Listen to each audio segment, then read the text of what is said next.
to Matrix Talk on this July the 28th, 2023. And we're here to talk about why philosophy matters, ACT, CBT, and beyond. That ought to be boring enough. Yep. Oh, Jasmine. Real snooze fest. Jasmine joined us. Hello, Jasmine. Maybe some others will join us on this late July day Yes. to discuss such matters. All kinds of things. Jasmine. Oh, you know what? You're reminding me. Thank you. I didn't we haven't even checked in. Yeah, We'd be in Friday. Friday lazy. Yep. We are. I got to go to the chat. I just said welcome. I'm at the chat.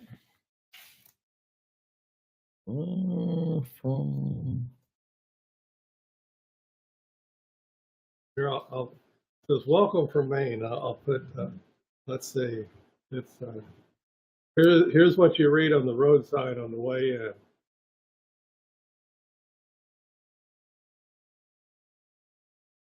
There we go. The way life should be. Ooh. That's the greeny. And well, actually, the first sign you see is welcome home, and then you say welcome to Maine, the way life should be. Did you know that there's at least one survey that Maine is the second most livable state? Not for business.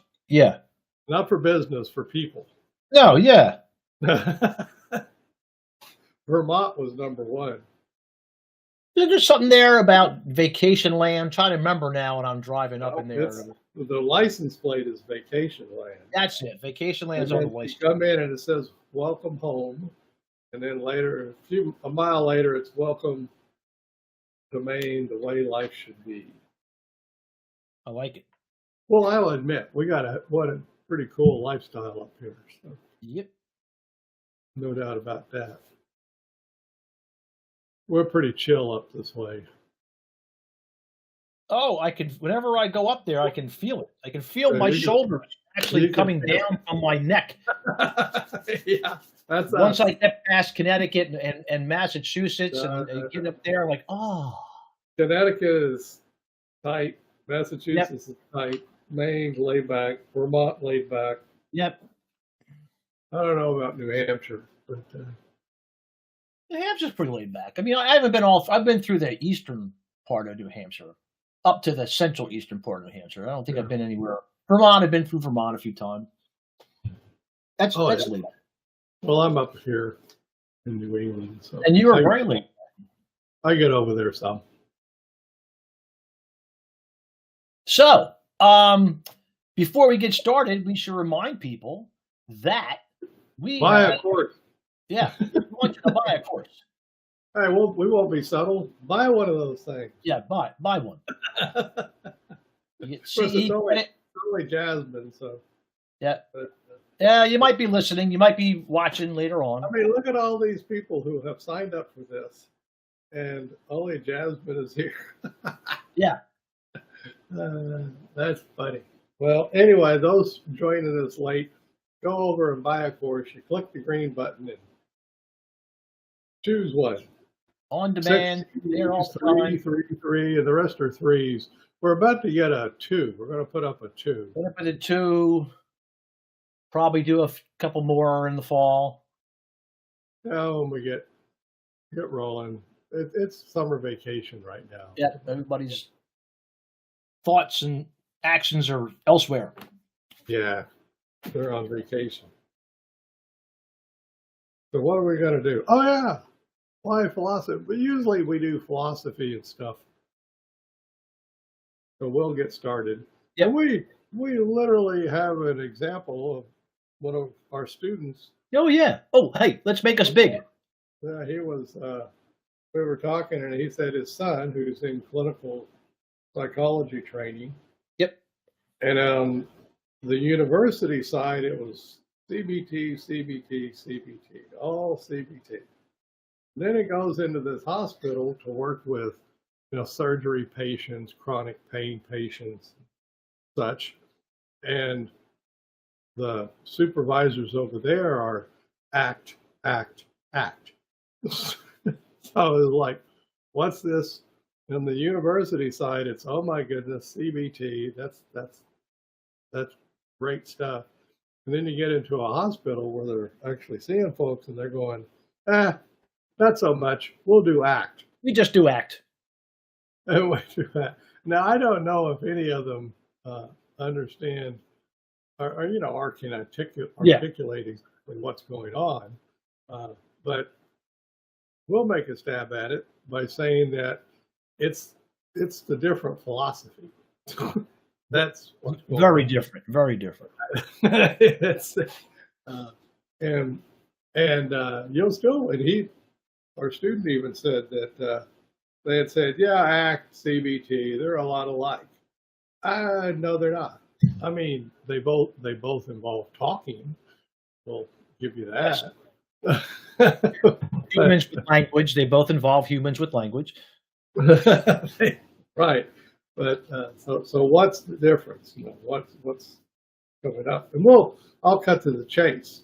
CBT is looking for an outcome. Okay, and that's why the university folks like it. That's why the research folks like it. They're looking for a decrease in depression, a decrease in anxiety, i.e., it's fix it. It's meant to fix something. Okay, and then along comes somebody with chronic pain. Emphasis on the word chronic. Well, given that it's chronic pain, you're not going to fix it. And that's why when you go to doing CBT, the stuff, the thought stopping and this and that stuff of it, it quickly falls short. And how do I know this? I worked in those hospitals. I was a chief in one of those hospitals. And so it's the different philosophy. Okay, so CBT was built on mechanism, meaning the human is like a machine. The simile is the human is like a machine. And if it's like a machine, that means you can fix the parts, you can replace the parts, you can swap them out. Right, you do machine repair the parts. Right.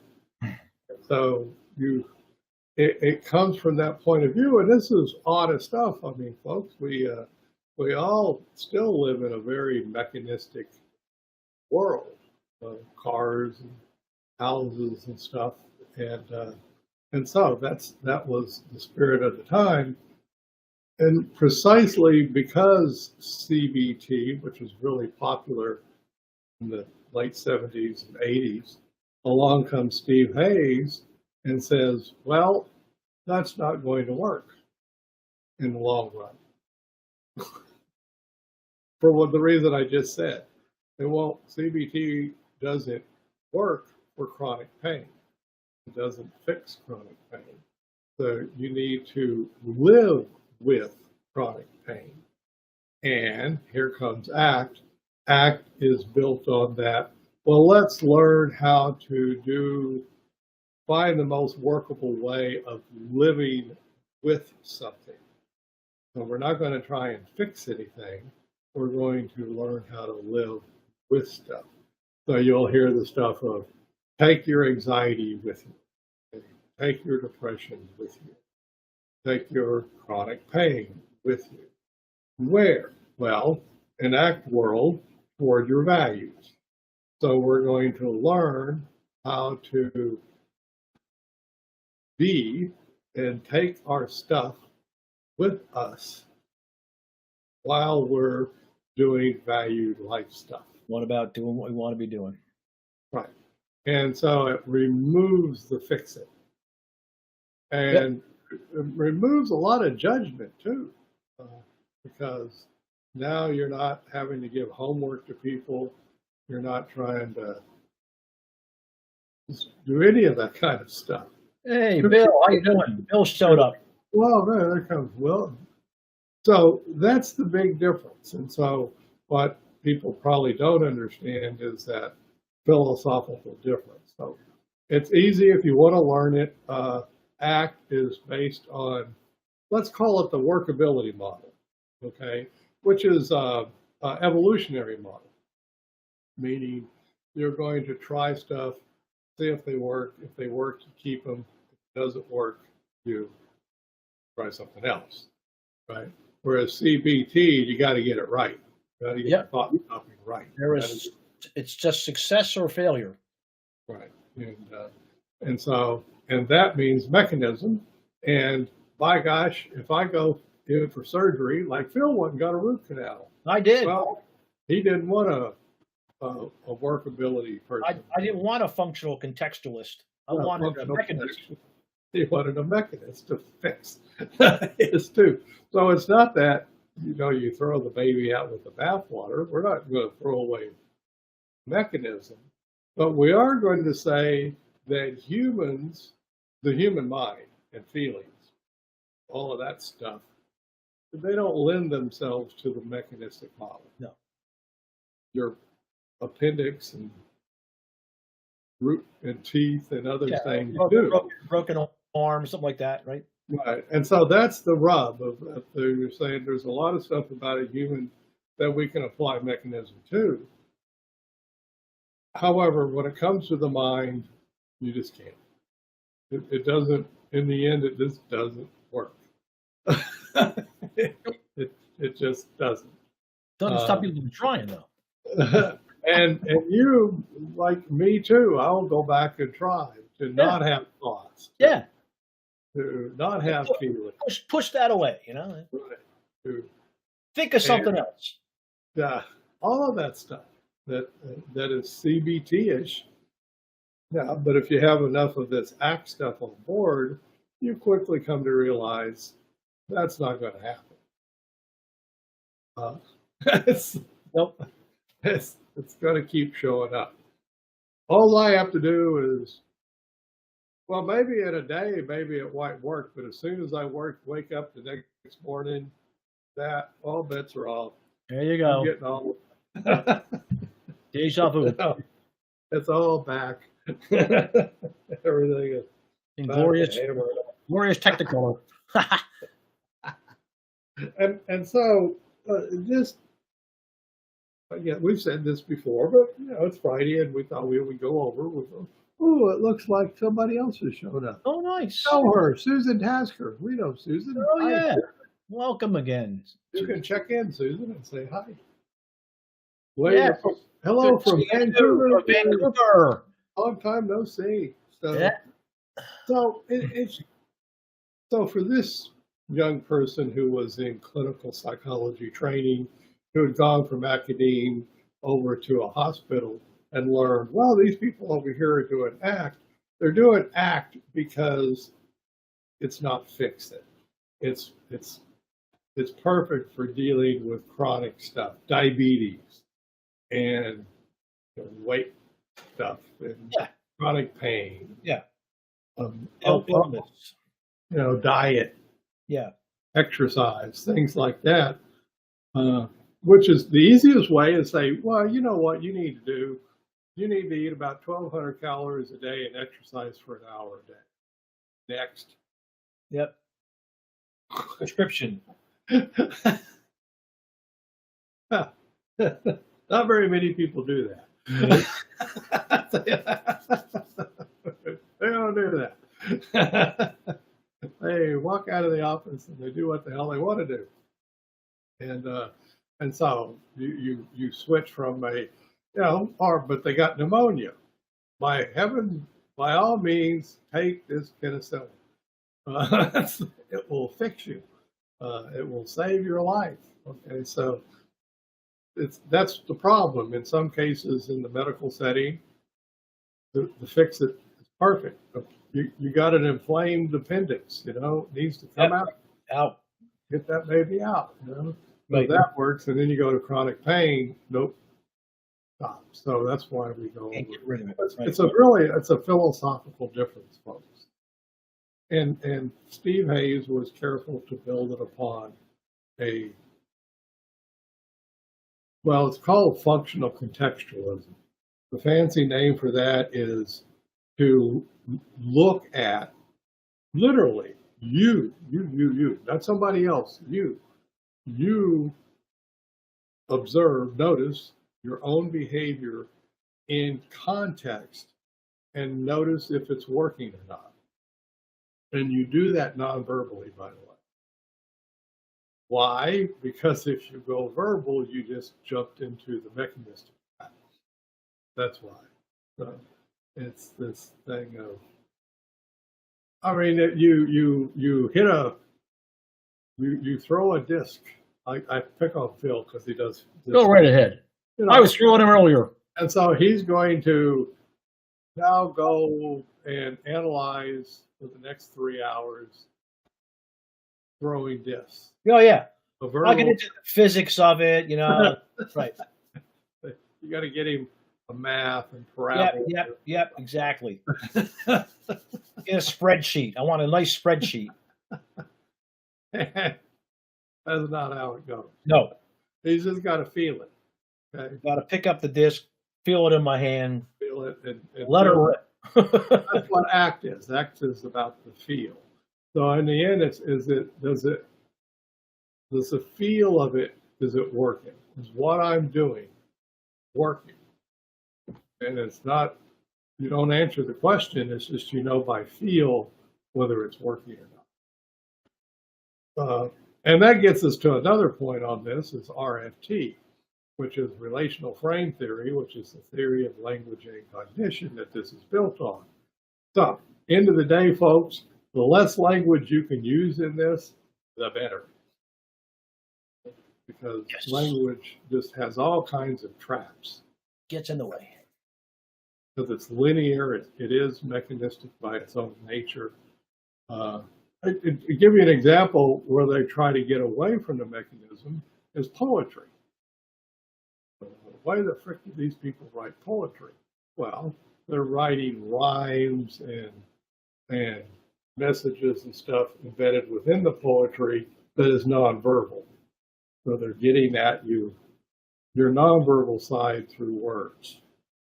Nice trick, nice, cool. Yep. I write poetry. Only one I can remember is Roses Are Red. But but other than that, but it's getting that don't use language. Not a, and when you do, shouldn't say don't use it. You just have to use it sparingly. Way to do it. But so philosophy. What else we got to talk about? And beyond. Let's see, beyond. What's beyond CBT? ACT, CBT, and beyond. I just put that because it sounded like Superman or something. Well, there's the B in beyond, you know. And I say that to my friend, the beekeeper here with me. Well, what you want to act is the art of being. And the buzz of being. The buzz of being and all that good stuff. So when you're wondering why, a lot of people in hospital settings and such, and this would be anyone, psychiatrists or psychologists or social worker, whatever, are switch over to ACT because it works a lot better. Yeah. There's the workability model. It works a lot better in those settings. So, some other things. CBT is very teachy, very prescriptive. Okay. Yep. Well, We do this, then we do you this. barely get people to take all their penicillin. Don't you know? As soon as you start feeling better, oh well. You drop it, and that's bad. Not good. That can be really bad. But with this other stuff, you prescribe for people to do thought stopping or thought restructuring or whatever you do. And now you assign them homework, so you just became a teacher. Sounds great, except that people don't like it. Yeah. They don't like being told what to do. Now they may say they like being told what to do. but that's a lie. That would be not true. They're always into it. So ACT comes at it. It doesn't tell you what to do. And so now here, let's stop and let's get to another point that we were talking with the student about. People don't like being told to be mindful. And you're going, oh, but I love that word mindful. I love it. Well, here, I'll show you the example. Yeah. Well, here, I'll pick on Jasmine. She's a friend. You know, Jasmine, if you were just mindful enough, then fill in the blank. It's that terminology that you're not mind. Oh, and the other one is self-compassion. Self-compassion. If you were just self-compassionate enough, then right, and you get into that trap. Whenever you're trying to assign people mindfulness or cajole them into self-compassion and all that kind of stuff, it quickly gets into, oh, well, I'm not doing that good enough. So I have chronic pain because I'm not doing that good enough. I'm not being mindful good enough. I'm not being self-compassionate enough. And if I would just be good enough with self-compassion, then that would fix everything up. Yep. And you see, folks, why limit language. Yeah. It's just full of traps. It sure is. And the big trap is you then hand people another problem. You just exactly. Like, oh shit, I was doing a little better. I was thinking I was cooking along pretty well. Now I got this thing to do here. Now I'm short on mindfulness. Really? Oh no. Not in the moment anymore. And that Jasmine says, and we pointed that out too. If you were motivated, all of those. Good enough, right? Yeah. It quickly goes to, well, you know, if you just lose a few pounds. Yeah. And then it stopped. Well, of course, I would be perfect. You know? The skies would open up. Skies would open up. I would just. The choirs of angels would begin to sing. You know, and we all know it's not true, but these messages keep coming. They just keep coming. If you were just enough. And it's just, if you were just enough. And it's always, and so that's what we mean, that's what I mean, others mean by these language traps. So all these self-help books and newspaper articles, magazine articles, all kinds of stuff are just full of this stuff. You ought to be, you should practice mindfulness 5 minutes a day.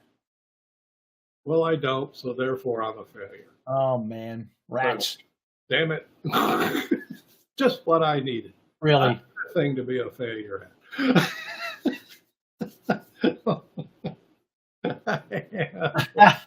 But don't worry. There's another message coming about how you cannot be feeling. Whatever you do, stop feeling like a failure. Yeah, right? That's the one I want. I'm going to go with that one.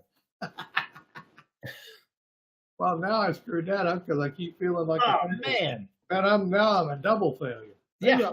I think maybe I'm even a triple failure. Man, I'm on the hamster wheel of failure. Folks, we're having fun shaming and shooting, right? But it's just these horrible, really debilitating language traps that the Western world in particular has gotten into. And I guess it sells magazines, it sells, reality TV shows, it sells lots of stuff. But in the end, you got a whole bunch of people. And my wife says this. She said, therapy's easy. Everybody comes in feeling not good enough. Yep.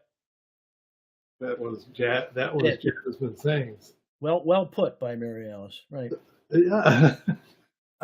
And so it's like, well, I'm not thin enough. I'm not vivacious enough. I'm not whatever enough. I'm just not good enough. God dang it. And why aren't you? Well, because you're not being mindful, and you're not exercising, you're not eating. There you go. You're not. You're just not. I'm getting with the program. It's like going, ah. So back to, so this is the world of, okay, we're going to try and notice all of that stuff, and we can't get out of the world that we're in. We're still going to see at least the headlines of magazine articles and stuff that nail us with, you should be whatever. And so, but the philosophy matters. And so all of those headlines are built on mechanism, by the way. Yeah. Those are all mechanistic. If you would just fix this, add this, replace this part. Yep. Out with the bad stuff, in with the good stuff. That's right. You'd be all better. Rather than, okay, you be you. And I don't mean, just be you. And let's figure out if you can learn what works for being you. And that's it. That's act. So, oh, but I have anxiety. Yes. But I have depression. Yes. But I have chronic pain. Yes. Absolutely. I have thoughts of I'm a failure. Yes. Uh-huh. You have all of that stuff. There you go. That's all on board. Great. Now, next. What are you going to do? Now, with that said, at that point, Phil and I usually, in our own lives, we've talked about this many times, yes. We just go back to, okay, who's important to me? Boom. So I'm going to do something for somebody who's important to me. And all of that stuff is just going to come along for the ride. I don't even have to think about it. I don't have to say, here's my anxiety and I'm going to bring it along for the ride. No, it's going to come anyway. It's there. Right. It's a part of you. It's like that something that you put in the trunk 4 years ago and it's still there. Yeah. It's just coming with you. Yeah. Or it's like your arm. You can't take off and leave your arm behind. The arm's got to go along for the ride. It's coming along, right? So that's this act thing. But then, as I'm doing something for who's important to me, I'm going to notice if it works. I'm not going to get into some big verbal analysis of whether it works. I'm just going to notice if it works. That's all. And guess what? At least in my humble existence, not everything works. Well, I have discovered that on multiple times today already, as a matter of fact. Yeah. Even despite my great intentions, not everything works. Yeah. Well-placed intentions, right? Well-meaning intentions. But, you keep coming back at it. What works? So that's the difference in the philosophy. So the headlines you read, now you can look at them from what about Skylab? That's what. Yeah, right. Our student, he calls it Skylab. It's no longer called Skylab. I don't even know if Skylab isn't even up there anymore. I think it maybe came down. It came down. We get the idea. It's way up there. Yeah. We're looking back at us. And you're just look back on yourself and notice if stuff is working. But now you will every once in a while see a little quote that says, you're perfect just the way you are. But Mr. Rogers. Yes, Mr. Rogers. Yeah. I'm glad you were here. You've made today a special day. Glad you showed up. That Mr. Rogers was act all the way. He didn't know he was act all the way, but he was act all the way. Oh yeah. He was living it. He was living it just all the way. So to live it, go on. So that's what we mean about philosophy matters. It really does. Yeah.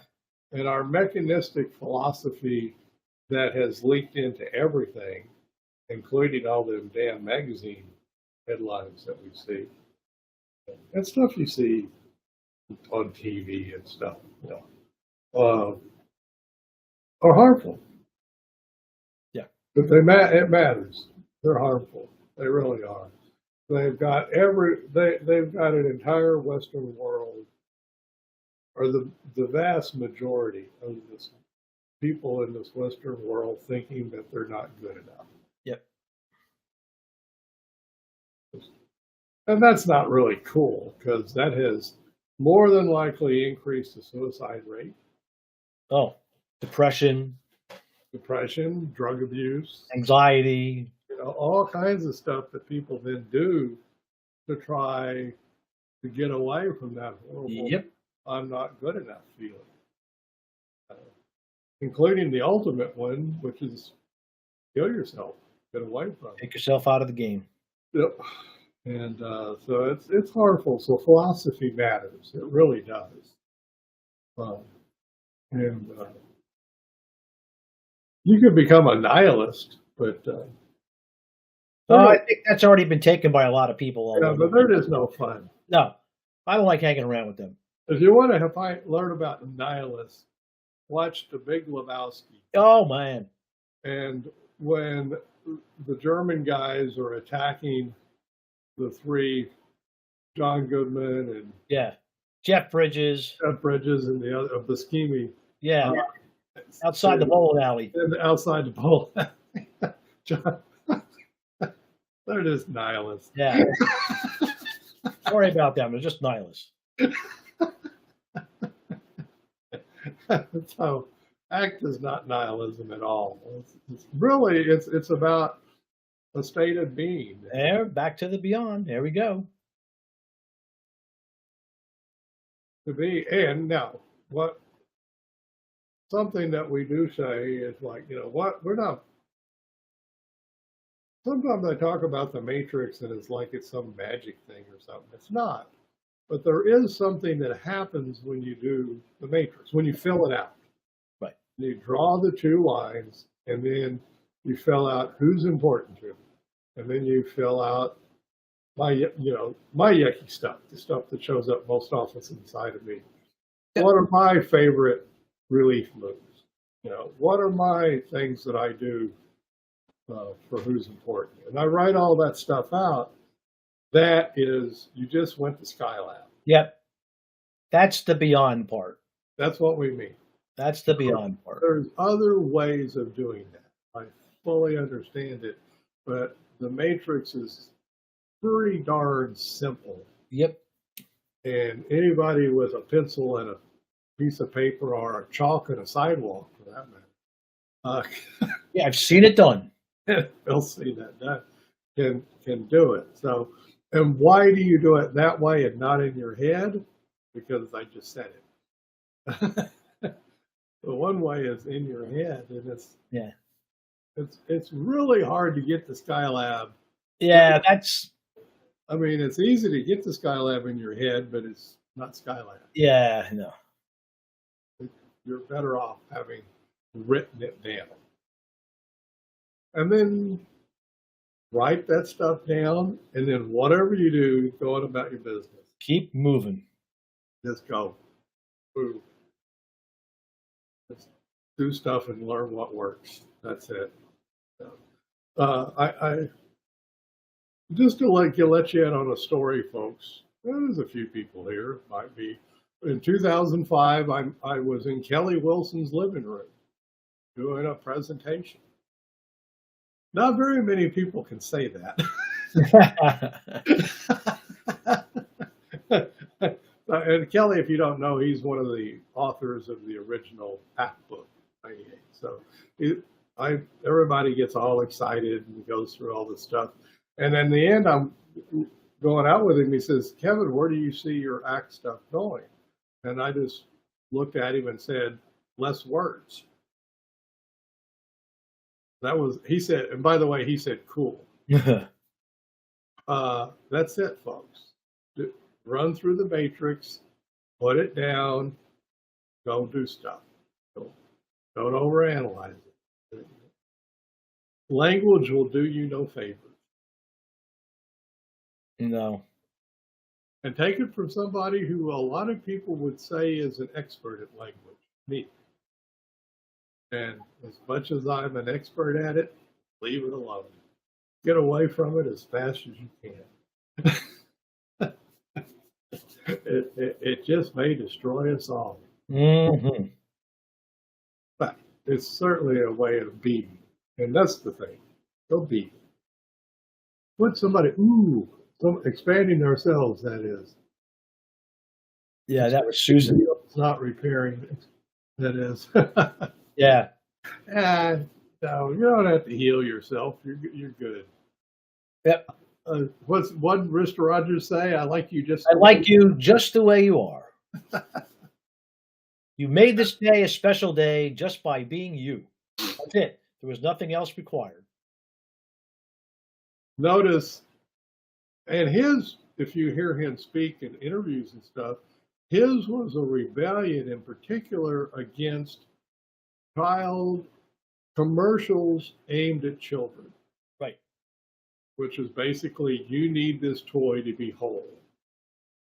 You need this. You need this to be whole. You need this. Well, what we're talking about. Yep. You need this makeup to be whole. You need this exercise machine to be whole. You need these vitamins to be whole. But all the commercials play on that same thing. Yeah. If you just get this, then you're good. So you get that, and then you're not good.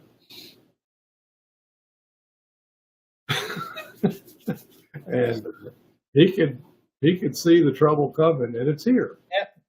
Yeah, he knew about mechanism, didn't he? Right, he did. No, he didn't stop it. No, but he knew he wasn't going to stop it. Nah, he wasn't going to stop it. But, maybe in your little corner of the universe you can. So, take anything that. I mean, you can certainly look at evidence for stuff and choose to live your life that way. Like, maybe you don't want to eat a cow a week. Maybe you want to do a little more plant-based stuff or something. No, there's stuff that you can hear about too. But I will say that the people who live to be 100 in what's known as the blue zones, they never think about what they eat. No, they don't. They just get up every day and they do. We talk about it. They get up and they chop their wood and they carry their water. So they're not exercising. They're not eating different. They're just living, and they just live to be 100. And in the living, they get all the exercise they need. I did. The one thing that the guy who wrote the book on the blue zones said, eat beans every day. He said that's your fastest road as far as a dietary thing to duplicate what the blue zone people do. Eat beans every day. I like that simplicity. Throw some beans in your diet. Yeah. And then get on Can't hurt. It might help. Exactly. And other than that, they're not exercising more. Here, all us Americans. I gotta go to the gym. I gotta exercise. People over in the blue zone living to 100 going, what the F are those people? Why are you running around so much? What are you doing that for? What's it all about? Why going into that building and lifting weights? What's that all about? Now, what? You got to admit, from a Skylab view looking down, a bunch of ants crawling into a building and lift things up. That is pretty bizarre. Yeah. And if you were like, let's say you're from another planet, they do the other, an alien comes from another planet, looks down and goes, what are those beings doing there? Like, in and out of these rooms. And they go in the building, they lift some stuff. Yeah, what is that all about? They're sweating and they're getting into a car and they're driving. And what is that?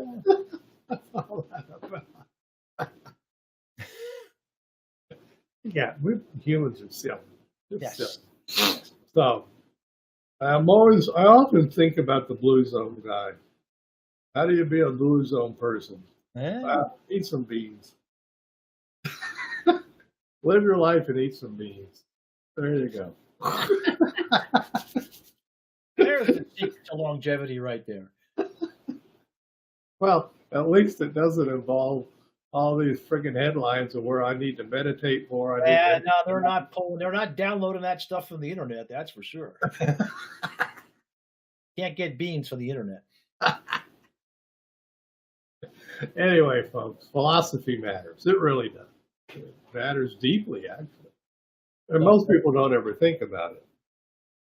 So your biggie on all of this stuff is mechanism and access. It's just one of the many things, like Mr. Rogers, that says, hey, you're perfect just the way you are. Yep. Go ahead. Because thinking you're not perfect is not going to do you any good. Nope. With that said, in the end of the day, what we do, what Phil and I do and others, is we think about who's important to us, and then we go do something for that person. Yep. Fastest way. And that's the reset right there. That's reset. That's always my reset. And I have worked with hundreds of people who learned that reset. Yep. Really. It'll steer you where you want to go. That'll doing something for somebody who's important to you. Yeah. No replacement for it. It's a good way to be. And eat beans. Maybe even get together with them and you can eat beans together, and now you got some pro-social stuff going on. Spelling on pro-social. We're being silly. It's Friday. I hope you guys have had a good time. Yeah, I hope We've had. Yep. We like philosophy. Yeah. Phil took it in university. I did. Yeah. I liked it so much I minored in it at one point. Yeah. It's fun stuff. It is fun stuff. Man. But I can tell you this, I didn't get to any workability until I found ACT. I will tell you that. All the philosophy courses I took. No. No. ACT is cool in its workability. It is cool. There's no doubt about it. So we will continue to do that. We'll be back next week. You will. And we never know what we're going to do. Nope. Other than it'll probably have something to do with the Matrix and ACT. If you have any suggestions, Jasmine or anybody, just yeah, well, yeah. Oh, okay, William, that's a great title. There. I love it. Monday we'll just That's say, going to be it. You got it. Just do you. Just gave us our title. Don't be surprised if that is indeed our title. Anyway, you guys have a great weekend. Really? This is the last weekend. This is the last weekend in July. We're turning the page. August, that's always got that sneaky fall kind of. Yeah. Back to school. People's minds start racing ahead. Well, it's back to school, back to university. Back to fill in the blank. Back to work. Back to work. Oh well. We'll keep plugging away. Not for a couple of days. Everybody, take it easy. See ya. Bye-bye.